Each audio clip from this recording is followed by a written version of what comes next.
नमस्कार मोर समस्त शिक्षक शिक्षयित्री बंधुगण यही मासरे एफएलएन प्रथम मान निर्धारण हो जाइए। एबे आसंतु आम जानिबा से मान निर्धारण फलाफल को रजिस्टर केमिति आम लिखा एवं तार फॉर्मेट टी केमिति प्रस्तुत करवा। तेणु वीडियो को आरंभ शेष पर्यटन देखते और नुआ थे चैनल को सब्सक्राइब कर दिंतु एमती नुआ नुआ कथा जानापी। एबे देखंतु प्रथम मान निर्धारण फलाफल ये मंथ ऑफ सेप्टेम्बर लिखाई। जो श्रेणी परीक्षाटी जब होता जोटा कि एग्जाम डेट से लिखाई। श्रेणी द्वितीय विषय भाषा एवं से परीक्षार पूर्ण संख्या थिला 30। देखो फॉर्मेटी एमती आप तैयारी करें कि अन्य कौन ढंग से तैयारी करें किंतु यहाँ सहज हम से मुझे प्रस्तुत करें। केतजन पिलांकर नाम को मुझे लिखी रोल नंबर दि जाए। देखो प्रथम तापर शिक्षार्थी नाम प्रश्न क्रमांक और प्राप्तांक मोड प्राप्तांक।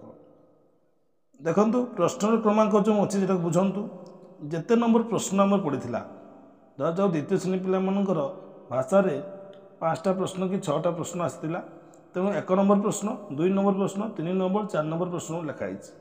आउ जेहेतु जगह ना तेणु लिखा जाए ना यहाँ केवल देखाइवाई जनवाई गोटे नमूना करा एवं जो रोल नंबर लिखाई पाखे शिक्षार्थी नाम लिखा जाए।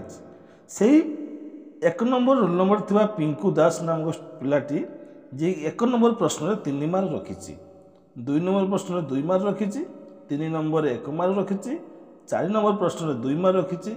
एमती अन्य प्रश्न मानकर मार्क मिशीदेवा तार मोड प्राप्तांक 24 हो। देखो 2 रोल नंबर नमिता नायक झीटी अच्छी तार 1 नंबर प्रश्न से 2 मार्क रखी, 2 नंबर प्रश्न में 1 मार्क रखी, 3 नंबर 2 मार्क रखी, 4 नंबर 2 मार्क रखी।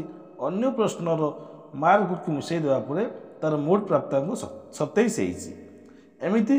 आपण मैंने फॉर्मेट प्रस्तुत करूँ सबू पिलांकर नाम को एपाखे लिखतु एवं ताकर मूल्य उठेकी ये मोट प्राप्तांक लिखतु एवं शेष देखु ये हेडमास्टर सिग्नेचर ये एपाखे एफएलएन टीचर सिग्नेचर रहा फॉर्मेट आप प्रस्तुत करेंगे। आपड़ चाहिए अन्य प्रकार प्रस्तुत करेंगे किंतु डाटाटा एफएलएन रजिस्टर रखिपारे। धन्यवाद।